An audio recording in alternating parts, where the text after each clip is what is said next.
Nama saya Ani Kurniawan, NPM 1851127.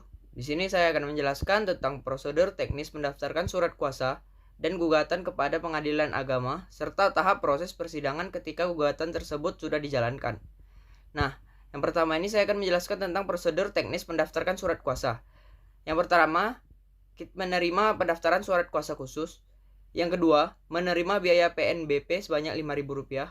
Yang ketiga, membubuhkan cap registrasi dan mengisi tanggal beserta nomor pendaftaran surat kuasa. Surat kuasa telah terisi tanggal dan nomor pendaftaran. Yang keempat, menandatangani registrasi surat kuasa dan melegalisasi surat kuasa tersebut. Yang melegalisasi surat kuasa tersebut adalah panitera. Yang kelima, menyerahkan 1 eksemplar bukti pendaftaran surat kuasa khusus kepada penerima kuasa. Yang keenam, mencatat dalam register surat kuasa khusus. Yang ketujuh, memasukkan 1 eksemplar surat kuasa khusus yang telah terdaftar ke dalam berkas perkara.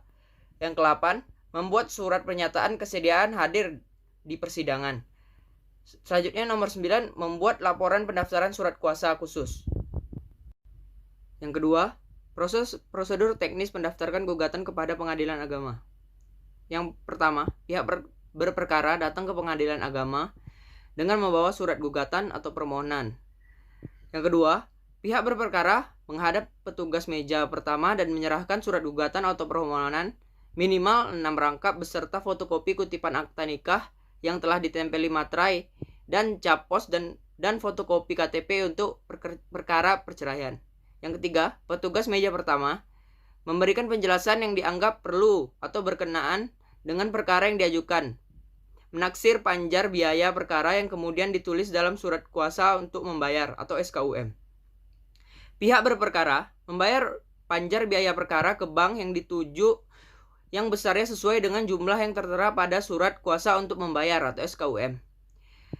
Pemegang kas atau kasir menandatangani surat kuasa untuk membayar atau SKUM dan membubuhkan nomor urut perkara dan tanggal penerimaan perkara dalam surat kuasa untuk membayar atau SKUM, kemudian menyerahkan tindasan pertama surat kuasa untuk membayar SKUM yang telah dicap lunas dan surat gugatan atau permohonan kepada pihak berkara.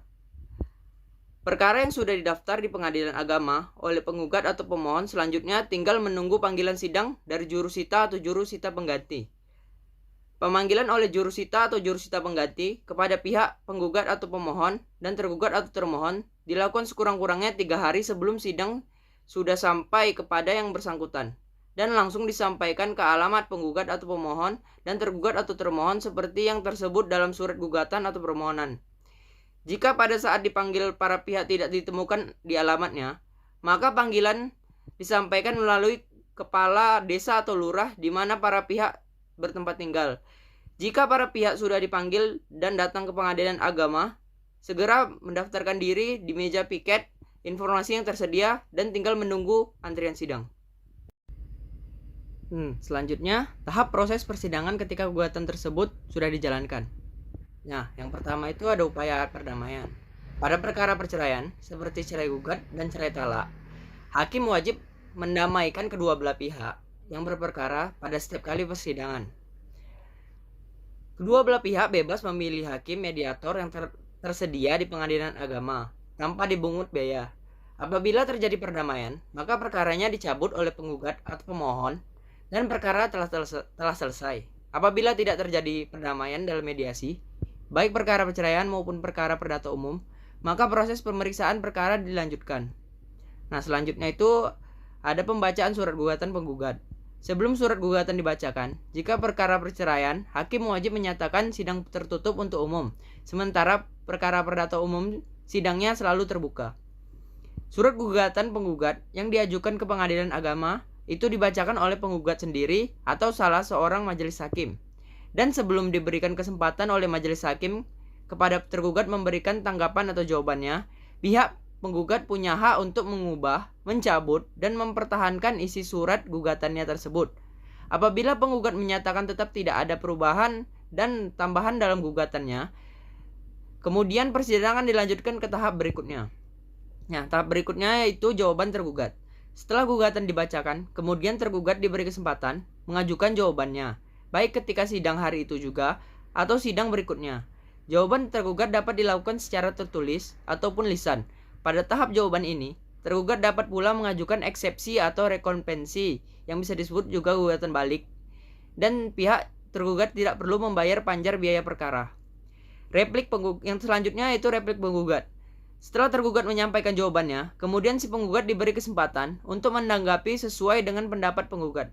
Pada tahap ini, mungkin penggugat tetap mempertahankan gugatannya atau bisa pula merubah sikap dengan membenarkan jawaban atau bantahan tergugat. Selanjutnya ada duplik tergugat. Setelah penggugat menyampaikan repliknya, kemudian tergugat diberi kesempatan juga untuk menanggapi atau menyampaikan dupliknya. Dalam tahap ini, dapat diulang-ulangi sampai ada titik temu antara penggugat dengan tergugat. Apabila cara jawab-menjawab dianggap cukup oleh hakim, dan masih ada hal-hal yang tidak disepakati oleh kedua belah pihak, maka hal ini dilanjutkan dengan acara pembuktian. Selanjutnya, pembuktian. Pada tahap ini, penggugat dan tergugat diberi kesempatan yang sama untuk mengajukan bukti-bukti, baik berupa bukti surat maupun saksi-saksi secara bergantian yang diatur oleh hakim. Tahap selanjutnya itu kesimpulan para pihak.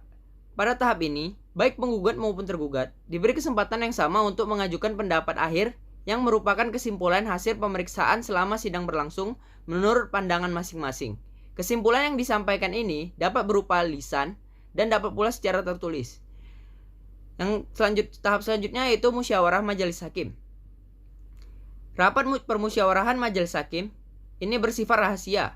Dalam rapat permusyawarahan majelis hakim, semua hakim menyampaikan pertimbangan atau pendapatnya baik secara lisan maupun tertulis. Jika terdapat perbedaan pendapat, maka diambil suara terbanyak dan pendapat yang berbeda tersebut dapat dimuat di dalam putusan atau dissenting opinion.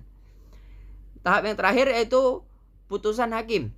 Setelah selesai musyawarah majelis hakim, sesuai dengan jadwal sidang, pada tahap ini dibacakan putusan majelis hakim.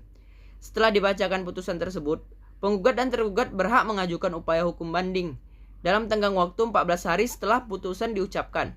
Apabila penggugat atau tergugat tidak hadir saat dibacakannya putusan, maka jurusita pengadilan agama akan menyampaikan isi atau amar putusan itu kepada pihak yang tidak hadir, dan putusan baru berkekuatan hukum tetap setelah 14 hari amar putusan diterima oleh pihak yang tidak hadir tersebut.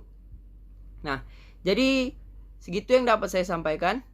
Jika ada salah kata, mohon maaf. Sekian dan terima kasih.